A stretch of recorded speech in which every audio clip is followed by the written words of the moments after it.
Bangladesh war గురించి చూద్దాం ఇప్పుడు. బంగ్లాదేశ్ వార్ జరిగిందని తెలుసా మీకు? మనం ఇదివరకు లెసన్స్ చెప్పేటప్పుడు మాట్లాడుకున్నాం. ఈస్ట్ పాకిస్తాన్, వెస్ట్ పాకిస్తాన్ అని. ఓకేనా? ఇదివరకు బంగ్లాదేశ్ ఈస్ట్ పాకిస్తాన్ లాగా ఉండేది అని చెప్పి అనుకున్నాము. అట్లా బంగ్లాదేశ్ ఫామ్ అవడానికి ఇండియానే హెల్ప్ చేసింది. ఇండియా హెల్ప్ చేయటం వల్లే బంగ్లాదేశ్ అనే ఒక కొత్త కంట్రీ ఫామ్ అయింది. ఆ ప్రాసెస్ అంతా ఎట్లా జరిగిందో ఇప్పుడు చూద్దాం. ఓకేనా? In early 1970s, trouble was brewing in East Pakistan, what is now Bangladesh, and movement for assertion of Bengali identity and protest against what was seen as a stepmotherly treatment by West Pakistan. East Pakistan అంటే బంగ్లాదేశ్లో 1970s టైంలో 1970 ఆ ప్రాంతంలో trouble అనేది grow అవుతూ ఉంది. Brewing అంటే మరగటం. కాఫీని బ్రూ చేస్తున్నారు అంటారు, అంటే కాఫీని మరిగిస్తున్నారు అని. సో ట్రబుల్ అనేది అట్లా మరుగుతూ ఉంది, పెరుగుతూ ఉంది. మరగటం అంటే ఏంటి? హై లెవెల్లో పెరుగుతూ ఉంది. 1970sలో బంగ్లాదేశ్లో ట్రబుల్ అనేది చాలా ఉంది. ఆ ట్రబుల్ ఏంటి అంటే వెస్ట్ పాకిస్తాన్ వాళ్ళు ఎవరైతే ఉన్నారో, రాజస్థాన్ పక్కన ఉన్న పాకిస్తాన్ వాళ్ళు ఎవరైతే ఉన్నారో వాళ్ళు ఈ ఈస్ట్ పాకిస్తాన్ వాళ్ళని, వెస్ట్ పాకిస్తాన్ ఈస్ట్ పాకిస్తాన్ రెండు ఫామ్ అయినా అది సేమ్ కంట్రీ లాగా ఉంది. కానీ వెస్ట్ పాకిస్తాన్ వాళ్ళు ఈస్ట్ పాకిస్తాన్ వాళ్ళని స్టెప్ మదర్లీ ట్రీట్మెంట్ అంటే ఏంటో తెలుసా? స్టెప్ మదర్ అంటే ఎవరు? తెలుగులో నాకు పేరు గుర్తు రావట్లేదు. ఫాదర్ కి ఇద్దరు వైఫ్స్ ఉన్నారు అనుకోండి, సవతి తల్లి పిల్లల్ని ఎట్లా చూసుకుంటది? సరిగా చూసుకోదు. ఇవన్నీ మనకు తెలిసినాయి. సో సవతి తల్లి పిల్లలు అన్నట్టు ట్రీట్ చేసేవాళ్ళంట. ఎవరిని? ఈస్ట్ పాకిస్తాన్ వాళ్ళని. అంటే వాళ్ళకి సరిగ్గా బెనిఫిట్స్ అనేవి ఉండేవి కాదు. ఇంపార్టెన్స్ అంతా వెస్ట్ పాకిస్తాన్కే ఇచ్చేవాళ్ళు. ఈస్ట్ పాకిస్తాన్ని సరిగ్గా చూసుకునేవాళ్ళు కాదు. వాళ్ళ ఇంట్రెస్ట్ని అంతగా పట్టించుకునేవాళ్ళు కాదు. సో దీనివల్ల బాధ వస్తుంది కదా. నిన్నే చెప్పుకున్నాం, ఏ విధమైన డిస్క్రిమినేషన్ అయినా పీపుల్ తట్టుకోరు, కొంతవరకే తట్టుకుంటారు. ఒక లెవెల్కి వచ్చిన తర్వాత గ్యారంటీ తిరగబడతారు అని. సేమ్ ఇట్లా వాళ్ళకి ఇండిపెండెన్స్ వచ్చింది 1949లో అయినా 1970s వరకు ఈస్ట్ పాకిస్తాన్ని స్టెప్ మదర్లీ ట్రీట్మెంట్ చేసినా కూడా వెస్ట్ పాకిస్తాన్ వాళ్ళు అంతవరకు తట్టుకున్నారు. బట్ వన్ పాయింట్ ఆఫ్ టైంలో వాళ్ళు తిరగబడ్డారు. ఒక మూమెంట్ అనేది స్టార్ట్ అయింది బెంగాలీ ఐడెంటిటీని నిలబెట్టడానికి. ఓకేనా? వెస్ట్ పాకిస్తాన్లో ఉండేది ఎవరు? ముస్లిమ్సే. ఈస్ట్ పాకిస్తాన్లో ముస్లిమ్సే. కానీ వీళ్ళు ఈస్ట్ పాకిస్తాన్లో ఉండేవాళ్ళు బెంగాలీ మాట్లాడతారు. సో ఈ బెంగాలీ ఐడెంటిటీని నిలబెట్టడానికి ప్రొటెస్ట్ చేశారు. వెస్ట్ పాకిస్తాన్కి అగెయిన్స్ట్గా ప్రొటెస్ట్ చేశారు. ఇంతవరకు అర్థమైందా ప్రాబ్లం ఏంటి అని? ప్రాబ్లం ఏంటి సింపుల్గా చెప్పాలంటే, ఈ రెండు వెస్ట్ పాకిస్తాన్ ఈస్ట్ పాకిస్తాన్ రెండు ఒక కంట్రీనే అయినా కూడా west Pakistan people east Pakistan పీపుల్ని డిస్క్రిమినేట్ చేసేవాళ్ళు, బాగా తక్కువగా చూసేవాళ్ళు. దాన్ని తట్టుకోలేకపోయారు. బెంగాలీ ఐడెంటిటీని నిలబెట్టడానికి, వాళ్ళ ఇంట్రెస్ట్ని నిలబెట్టుకోవడానికి ఒక ఉద్యమాన్ని స్టార్ట్ చేశారు. ఓకేనా? 1970s టైంలో ఇది జరిగింది. In the general elections, the party led by Mujibur Rahman won, but he was arrested and taken to West Pakistan, and a period of military repression of East Pakistan began. East పాకిస్తాన్లో elections జరిగినాయంట. Elections జరిగితే దాంట్లో ముజిబుర్ రహమాన్ అనే అతను win అయ్యాడు. కానీ వెంటనే అతన్ని arrest చేసేసి వెస్ట్ పాకిస్తాన్కి తీసుకెళ్ళిపోయారు. మీకు తెలుసు కదా, ఈస్ట్ పాకిస్తాన్ అంటే ప్రస్తుతం ఉన్న బంగ్లాదేశ్ రీజియన్లో ఉన్నది ఈస్ట్ వెస్ట్లో మీకు తెలుసు కదా. సో బంగ్లాదేశ్ అన్నది ఈస్ట్ పాకిస్తాన్, ఇప్పుడు ఉన్న పాకిస్తాన్ ఏదైతే ఉందో అది వెస్ట్ పాకిస్తాన్. ఓకేనా? సో ఈస్ట్ పాకిస్తాన్లో ఎలక్షన్స్ జరిగితే ముజిబుర్ రెహమాన్ అనే ఆయన విన్ అయ్యాడు. బట్ అతన్ని అరెస్ట్ చేసి వెస్ట్ పాకిస్తాన్కి తీసుకెళ్ళిపోయి మిలిటరీ కంట్రోల్లోకి తెచ్చారు ఈస్ట్ పాకిస్తాన్ని. ఓకేనా? ఇంతటికి అర్థమైందా అందరికి? Okay. Lakhs of refugees streamed to India which had to feed and house them. Refugees అంటే ఎవరు? ఈ పీపుల్ ఎవరైతే ఉన్నారో ఈస్ట్ పాకిస్తాన్కి సంబంధించిన పీపుల్ ఆ మిలిటరీ రిప్రెషన్ని తట్టుకోలేక వాళ్ళు పారిపోయి మన కంట్రీలోకి వచ్చేస్తున్నారంట. ఓకేనా, వాళ్ళని రెఫ్యూజీస్ అంటాం.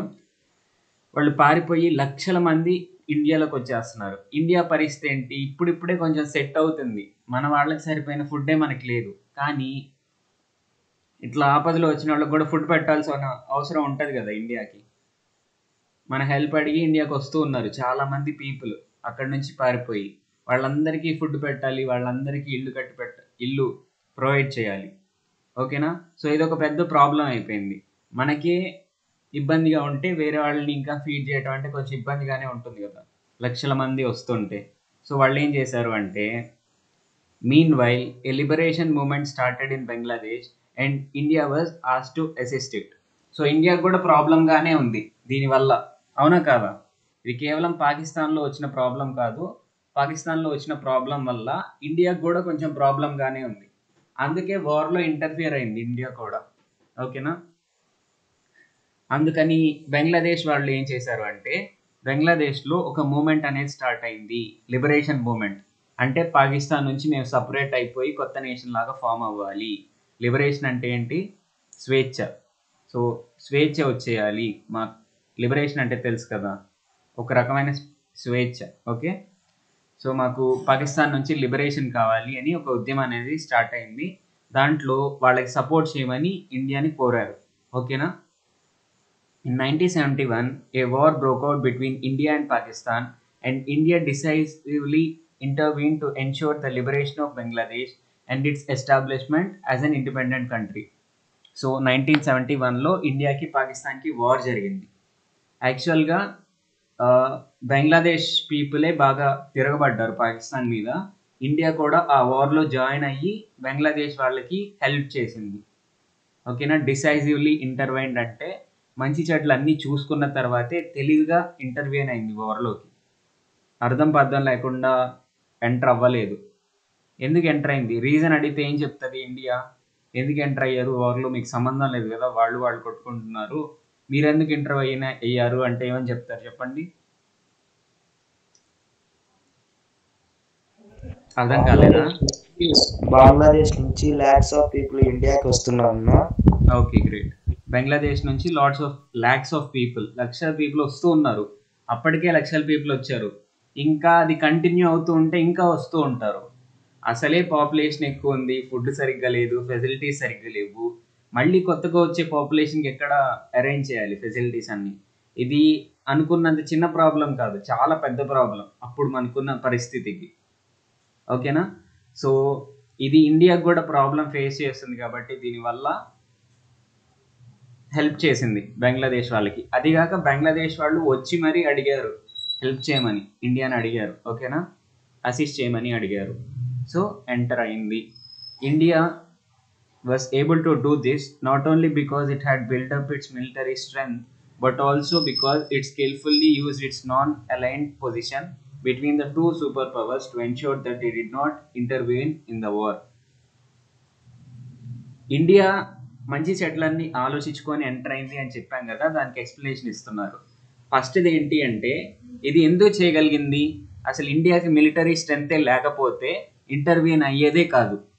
ఇండియాకి మిలిటరీ స్ట్రెంగ్త్ ఉంది, బంగ్లాదేశ్ని మనం పాకిస్తాన్ నుంచి లిబరేట్ చేయగలం అనే కాన్ఫిడెన్స్ ఉంది కాబట్టి ఎంటర్ అయింది ఫస్ట్.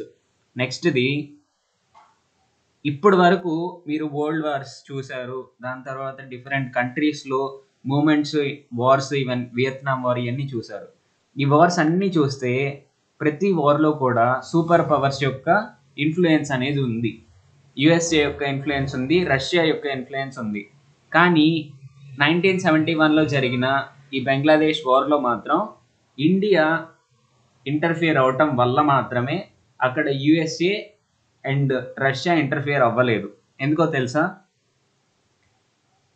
న్యూట్రల్ పొజిషన్లో ఉంది ఇండియా అనేది ప్రస్తుతానికి కూడా. యుఎస్ఏకి రష్యాకి నేను ఒక్కరికే సపోర్ట్ చేస్తాను అని లేదు, న్యూట్రల్ పొజిషన్లో ఉంది. ఇప్పుడు చైనా ఉందనుకోండి, చైనాకి రష్యాకి మంచి కాంటాక్ట్స్. ఓకేనా, ఒక రకంగా చూస్తే చైనాకి రష్యాకి మంచి కాంటాక్ట్స్ ఉన్నాయి, కానీ ఇండియాకి అట్లా కాదు. ఓకేనా. ఇండియాకి రెండిటితో మంచి కాంటాక్ట్సే ఉన్నాయి.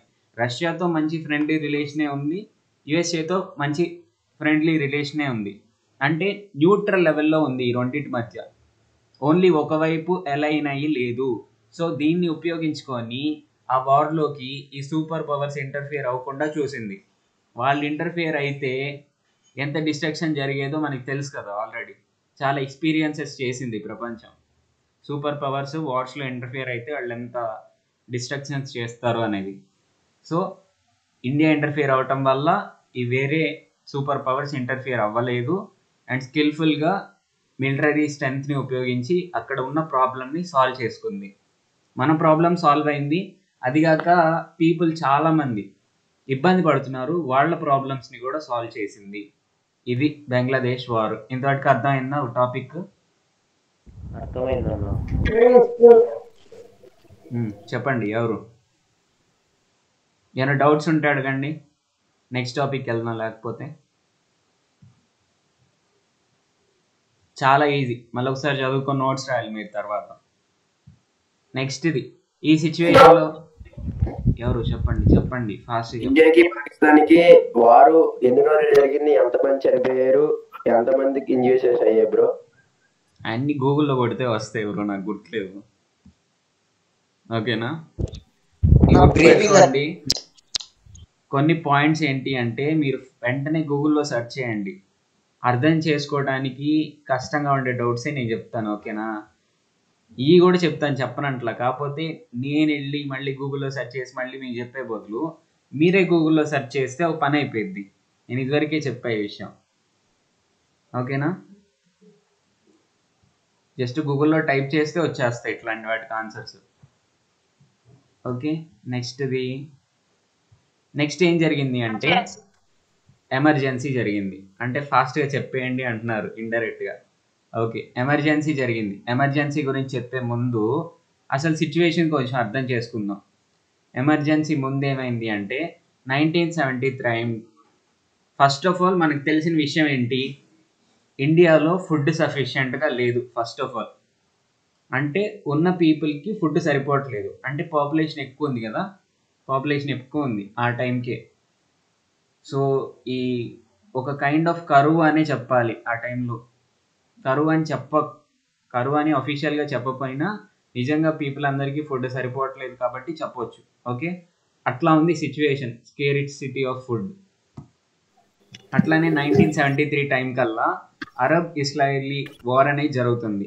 దానివల్ల ఆయిల్ ప్రైజెస్ అనేవి సడన్గా విపరీతంగా పెరిగిపోయినాయి. ఓకేనా, మైక్ ఆఫ్ చేసుకోండి ప్లీజ్. వర్షిత గారు.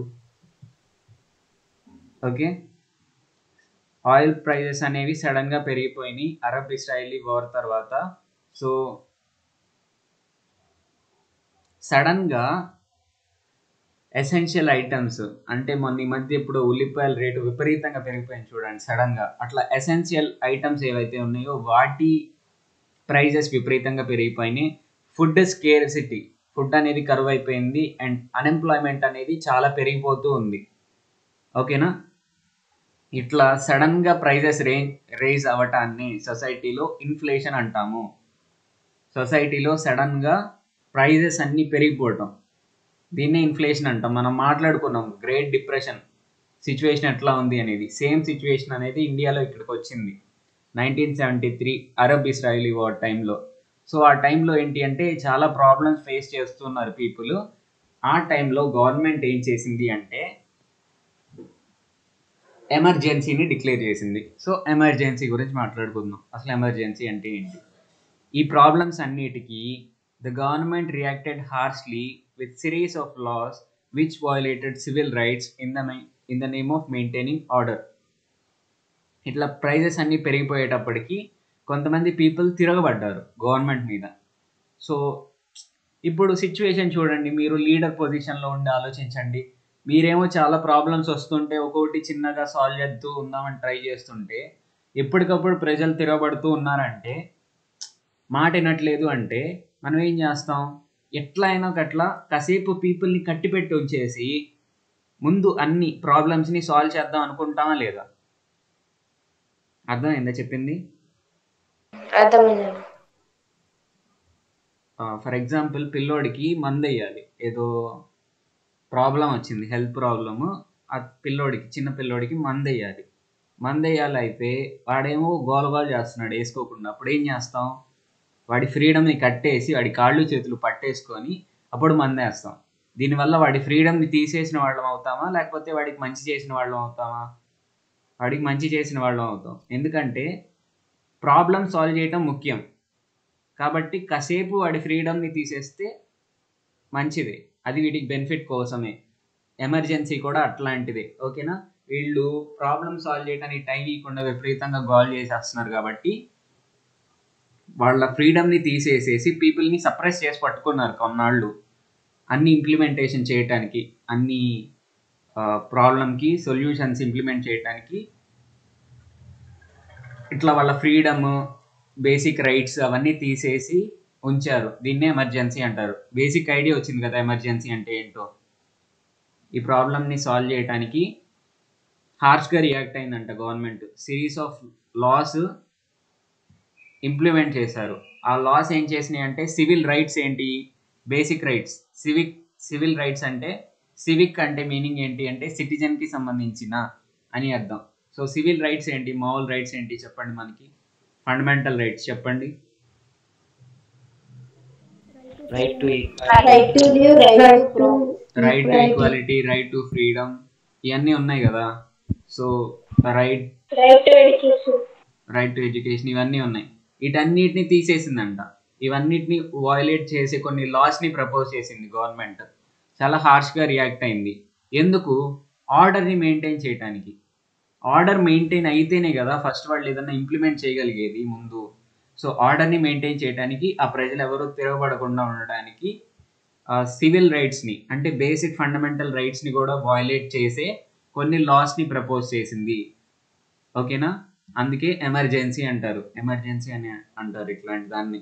సడన్గా పీపుల్ యొక్క రైట్స్ అన్నిటినీ తీసేసి గవర్నమెంట్కి ఎక్కువ పవర్ వచ్చేస్తే దాన్ని ఎమర్జెన్సీ సిచ్యువేషన్ అంటారు. జనరల్గా వార్స్ జరిగే టైంలో, వేరే కంట్రీస్లో కానీ వేరే కంట్రీస్ ఎక్కడైనా కానీ వార్స్ జరిగే టైంలో సిచ్యువేషన్ ఇట్లా ఉంటుంది కాబట్టి ఎమర్జెన్సీని డిక్లేర్ చేస్తారు. ఓకేనా? రూల్స్ అన్నీ సడన్గా మారిపోతాయి, కొత్త రూల్స్ వస్తాయి ఎమర్జెన్సీ టైంలో. బేసిక్ రైట్స్ అన్నీ పోతాయి పీపుల్కి. ఓకేనా? ఇట్లా ఎమర్జెన్సీ డిక్లేర్ చేసి హార్ష్గా రియాక్ట్ అయిందంట government. The opposition also criticise the prime minister for personalising the government. So government యొక్క కంట్రోల్ చాలా వాటికి ప్రైమ్ మినిస్టర్ చేతిలోకి వచ్చింది, దేశం యొక్క కంట్రోల్ అంతా. సో దీన్ని బాగా అపోజిషన్ పార్టీస్ వాళ్ళు క్రిటిసైజ్ చేశారు. ఎవరిని క్రిటిసైజ్ చేశారు? అప్పటి ప్రైమ్ మినిస్టర్ ఇందిరాగాంధీ గారిని బాగా క్రిటిసైజ్ చేశారు ఇట్లా చేసినందుకు. Meanwhile due to the decision of Allahabad high court, Indira Gandhi was unseated from Lok Sabha for violating some of the provisions of Representations of People Act during 1971 elections. Allahabad high court Lok Sabha నుంచి ఇందిరాగాంధీని తొలగించిందంట. ఓకేనా? ఏదో rights of representation of people యాక్ట్ని violate చేసిందంట ఇందిరాగాంధీ. అందుకని లోక్సభ నుంచి ఇందిరాగాంధీని తొలగించింది. However she got a stay from supreme court. Allahabad హైకోర్టులో న్యాయం జరగలేదు అనుకుంటే ఏ కోర్టుకి వెళ్ళొచ్చు? సుప్రీం కోర్టుకి వెళ్ళొచ్చు. సో హైకోర్టు, అలహాబాద్ హైకోర్టు ఇందిరాగాంధీని సీట్ నుంచి తొలగించినా కూడా, తన పవర్ నుంచి తొలగించినా కూడా ఆమె ఏం చేసింది? సుప్రీం కోర్టుకి వెళ్ళి పిటిషన్ పెట్టుకుంది. సుప్రీం కోర్టు ఏమి చెప్పింది అంటే స్టే ఆర్డర్ ఇచ్చింది. స్టే ఆర్డర్ అంటే ఏంటో తెలుసా? జనరల్గా కోర్టులో ప్రొసీడింగ్స్ జరుగుతూ ఉంటాయి, వాయిదాలు జరుగుతూ ఉంటాయి అంటాం కదా. అట్లా ప్రొసీడింగ్స్ జరుగుతూ ఉంటాయి, విచారిస్తూ ఉంటారు ఆ కేసు గురించి. కొన్ని సిచ్యువేషన్స్లో ఏం జరుగుతుంది అంటే స్టే ఆర్డర్ ఇచ్చినప్పుడు ప్రస్తుతానికి టెంపరీగా ఆ ప్రొసీడింగ్స్ని ఆపేస్తారు. ఓకేనా? మళ్ళీ కొన్నాళ్ళ తర్వాత స్టార్ట్ చేసే అవకాశం ఉంది, బట్ ఇన్నాళ్ల పాటు స్టే ఆర్డర్ ఇచ్చామని చెప్పేసి చెప్తారు. 2 years పాటు మనం ఈ కేసు గురించి డిస్కస్ చేయకూడదు అన్నట్టు చెప్తారు. ఓకేనా? అట్లా స్టే ఆర్డర్ అనేది సుప్రీంకోర్టు ఇచ్చింది. సో ఇందిరాగాంధీ సీట్ పోయిందా పోలేదా? ఇంకా పోలేదు, స్టేలో ఉంది. స్టే ఆర్డర్ అయిపోయి మళ్ళీ సుప్రీంకోర్టు ఆ ప్రొసీడింగ్స్ని జరిపి విచారిస్తే తప్పితే ఈమె సీట్ పోదు. ఓకేనా, సీట్ అట్లానే ఉంది సుప్రీంకోర్టు దయ వల్ల.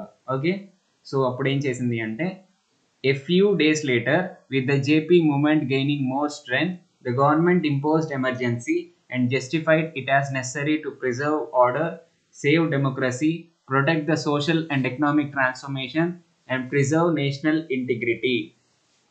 జేపీ మూమెంట్ అంటే ఏం లేదు, జయప్రకాష్ నారాయణ గారు ఒక మూమెంట్ని చేపట్టారు అపోజ్ చేస్తూ, ఇట్లా గవర్నమెంట్ ప్రైజెస్ని కంట్రోల్ చేయలేకపోతుంది అని చెప్పేసి గవర్నమెంట్ని అపోజ్ చేస్తూ ఉద్యమం చేశారు. దానికి గవర్నమెంట్ హార్ష్గా రియాక్ట్ అయింది అనుకున్నాం కదా. సో ఇట్లా సుప్రీంకోర్టు స్టే ఆర్డర్ ఇచ్చిన తర్వాత, ఇందిరాగాంధీకి మళ్ళీ సీట్ ఉంది అని కన్ఫర్మ్ అయిన తర్వాత, ఈ జేపీ మూమెంట్ అనేది స్ట్రెంగ్త్ ఇంకా పెరిగింది, దానికి పవర్ ఇంకా పెరిగింది. సో గవర్నమెంట్ అనేది కంట్రీ మొత్తం మీద ఎమర్జెన్సీని ఇంపోజ్ చేసింది. ఓకేనా, సో ఎమర్జెన్సీ అనే పదాన్ని ఇదివరకు మనం ఒకసారి ఇంగ్లీష్లో చదువుకున్నాం. ఏ లెసన్లో చదువుకున్నాం?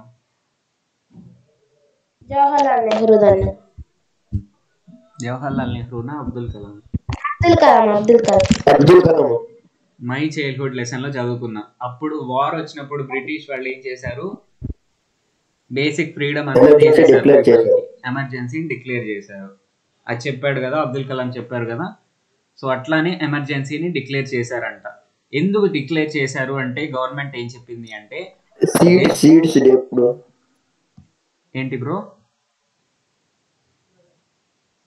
ఏంటి బ్రో ఫాస్ట్ గా అడగాలి, ఎవరో ఏందో అడిగారు. సీట్స్ వల్ల ఎమర్జెన్సీ డిక్లేర్ అందుకే అంటే సీట్స్ ఎక్కువ డిమాండ్ అయిపోయాయి బ్రో అప్పుడు వాళ్ళ కాలంలో. యాక్చువల్ గా ఎమర్జెన్సీ డిక్లేర్ చేసిందేమో వార్ వల్ల, సీట్స్ వల్ల కాదు.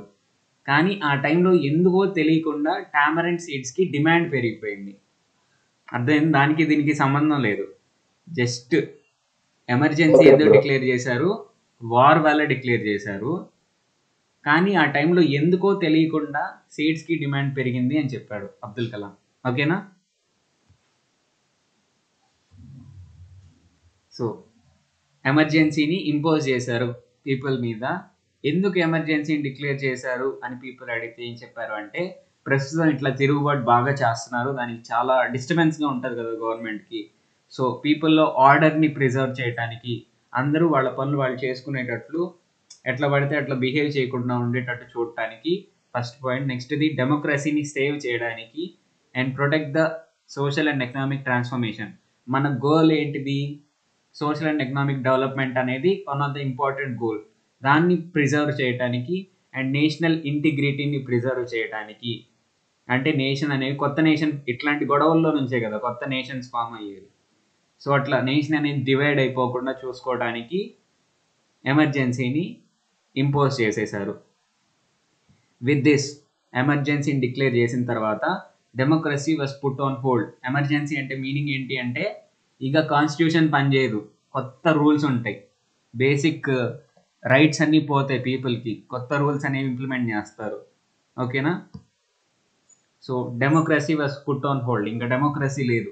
Government began a series of రిప్రెసివ్ measures claiming that it was necessary to bring order in the country. ఇంకా చాలా కఠినమైన మెజర్స్ తీసుకుందంట గవర్నమెంట్. ఆ కఠినమైన మెజర్స్కి కూడా ప్రతి దానికి ఎందుకు ఇట్లా చేస్తున్నారు అని అడిగితే, దేశంలో ఆర్డర్ మెయింటైన్ చేయాలంటే, అందరూ ఎవరి పనులు వాళ్ళు చూసుకునేటట్టు, గొడవలు చేయకుండా ఉండేటట్టు చూడాలి అంటే ఇవన్నీ చేయాలి, తప్పదని చెప్పేసి చెప్తున్నారంట ప్రతిదానికి. Many of the fundamental rights were suspended. Fundamental రైట్స్లో చాలా వాటికి సస్పెండ్ చేసేసారంట.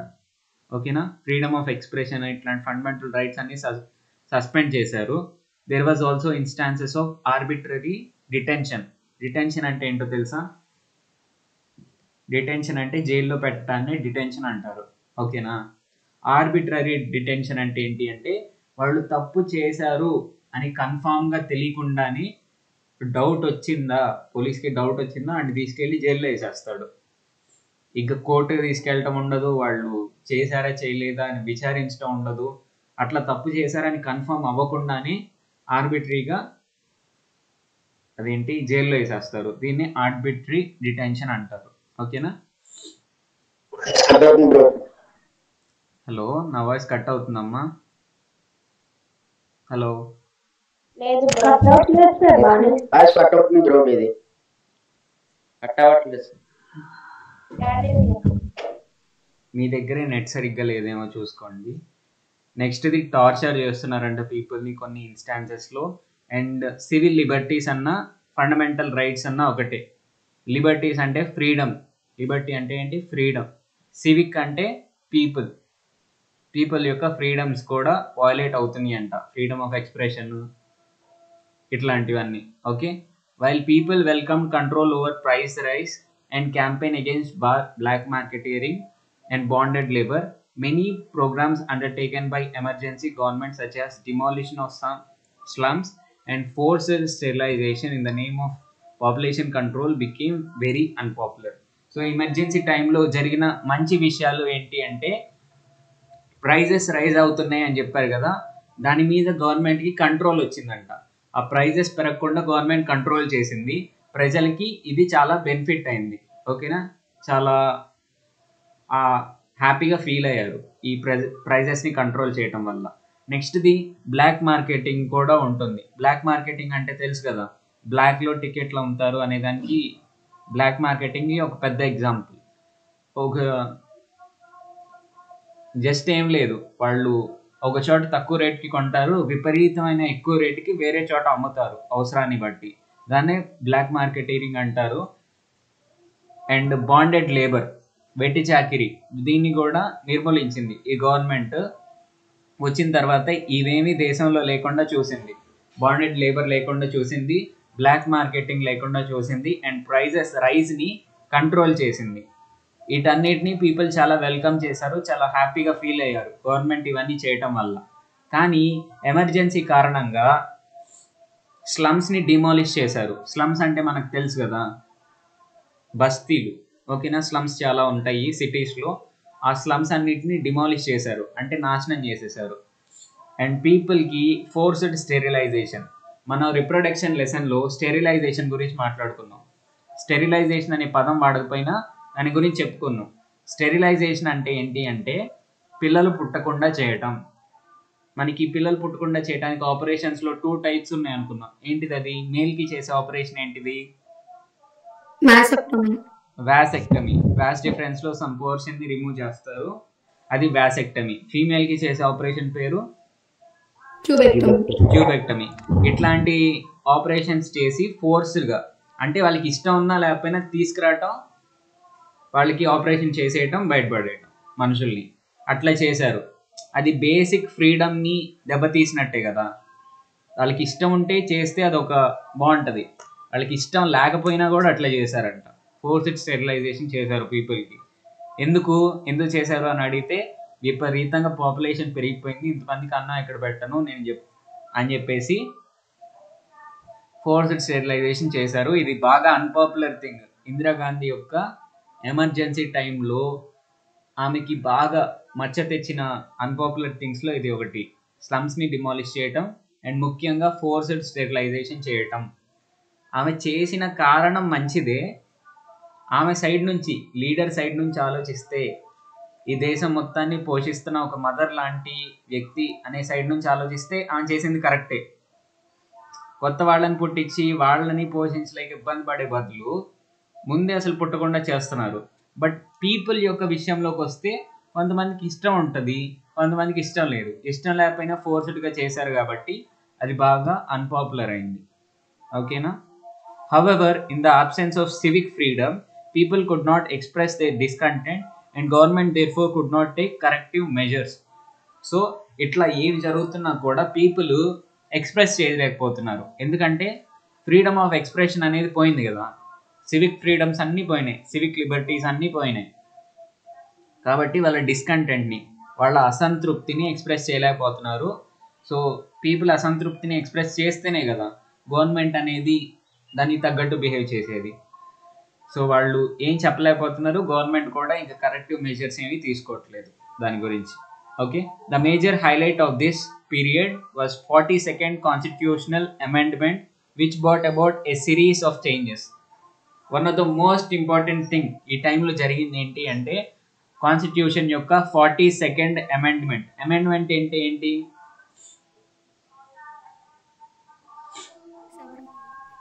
హలో, కాన్స్టిట్యూషన్ లో ఒకలా మార్పులు తేయటం లేకపోతే కొత్త లాస్ ని పెట్టడాన్ని అమెండ్మెంట్ అంటారు. సో 42nd కాన్స్టిట్యూషనల్ అమెండ్మెంట్ అనేది చాలా చేంజెస్ ని తీసుకొచ్చింది. ఆ చేంజెస్ ఏంటి అంటే, ఫస్ట్ది excluding courts from election disputes. Elections disputes లో కోర్ట్స్ అనేవి ఇంటర్ఫియర్ అవ్వకుండా చూసుకునేది ఒక లా. నెక్స్ట్ది strengthening the central government vis the state governments. Vis అంటే ఏంటి, ఆపోజిట్ అని అర్థం వస్తుంది. సో స్టేట్ గవర్నమెంట్ కంటే సెంట్రల్ గవర్నమెంట్కి ఎక్కువ పవర్ ఉండేటట్టు చేసింది. నెక్స్ట్ది providing maximum protection from judicial challenges to social and economic transformation legislation. Social and economic transformation తెచ్చే యాక్ట్స్ ఏవైతే ఉంటాయో వాటిలో ఈ జ్యుడిషరీ అంటే కోర్ట్స్ ఇంటర్ఫియర్ అవ్వకుండా ఉండేటట్టు చూసుకుంది. ఓకేనా? అంటే సోషల్ అండ్ ఎకనామిక్ ట్రాన్స్ఫర్మేషన్ చేయడానికి ఒక యాక్ట్ తీసుకొచ్చారు అనుకోండి, ఆ యాక్ట్ తప్పు అని చెప్పేసి పీపుల్ వెళ్ళి కోర్టులో పిటిషన్ పెట్టుకుంటే యాక్ట్ అమలు అవ్వదు. సో ఆ కోర్ట్స్ వీటిలో ఇంటర్ఫియర్ అవ్వకూడదు, సోషల్ అండ్ ఎకనామిక్ డెవలప్మెంట్ తెచ్చే లాస్లో ఇంటర్ఫియర్ అవ్వకూడదు అని ఒక లాని పాస్ చేశారు. నెక్స్ట్ది making the judiciary subservient to parliament. ఇప్పటి వరకు మనం ఏమనుకున్నాం, ఇండిపెండెంట్ జ్యుడిషరీ అని చెప్పుకున్నామా లేదా? కాన్స్టిట్యూషన్ విషయంలో ఇండిపెండెంట్ జ్యుడిషరీ అని చెప్పుకున్నామా లేదా? గుర్తుందా మీకు? హలో, కోర్ట్స్ ఇండిపెండెంట్ గా ఉంటాయి, ఇండిపెండెంట్ బాడీస్ లాగా పనిచేస్తూ ఉంటాయి, గవర్నమెంట్ కి కోర్టుకి సంబంధం ఉండదు. ఓకేనా? కానీ ఈ 42nd కాన్స్టిట్యూషనల్ అమెండ్మెంట్ ప్రకారం జ్యుడిషరీ అనేది పార్లమెంట్ చేతిలో కీలుబొమ్మలాగా, పార్లమెంట్ కింద పనిచేసే ఒక ఆబ్జెక్ట్ లేదా బాడీ లాగా ఏర్పడిందంట. 42nd కాన్స్టిట్యూషనల్ అమెండ్మెంట్లో ఇవన్నీ చేశారు ఎమర్జెన్సీ టైంలో. While the supposed aim of the amendment was to protect social and economic development from judiciary, strengthen the national unity and so on, in reality it actually weakened the democratic fabric of the country. ఈ 42nd constitutional amendment main ఏమి ఏంటి, development, social and economic డెవలప్మెంట్ని protect చేయటం. ఓకేనా? ఇంకా national యూనిటీని strengthen చేయటం. Okay, కానీ ఈ ఎయిమ్తో వాళ్ళు 42nd కాన్స్టిట్యూషనల్ అమెండ్మెంట్ని తీసుకొచ్చినా కానీ యాక్చువల్గా అది ఇంకా డెమోక్రసీని వీకెన్ చేసింది. ఇప్పుడు మీకు ఏమైనా డౌట్ వస్తుంది, ఇప్పుడు కూడా జ్యుడిషరీ అనేది పార్లమెంట్కి సబ్సర్వెంట్ అయినా? కాదు. 42nd కాన్స్టిట్యూషనల్ అమెండ్మెంట్ జరిగిన తర్వాత ఇంకా చాలా అమెండ్మెంట్స్ వచ్చినాయి, వాటిలో మళ్ళీ వీటన్నిటిని తీసేయటం జరిగింది, చాలా వాటికి తీసేయటం జరిగింది. పూర్తిగా తీసేయలేదు, బట్ చాలా వాటికి 42nd అమెండ్మెంట్లో వచ్చిన చాలా రూల్స్ని తీసేయటం జరిగింది. ప్రస్తుతం అయితే పార్లమెంట్కి జ్యుడిషరీ అనేది సబ్సర్వెంట్ కాదు, జ్యుడిషరీ ఇండిపెండెంట్ బాడీ, ఇండిపెండెంట్గా ఉంటుంది జ్యుడిషరీ ఇండియాలో. ఓకేనా? క్లియరా అన్ని విషయాలు? ఏమైనా డౌట్స్ ఉన్నాయా? ఏం అర్థం కావట్లేదా?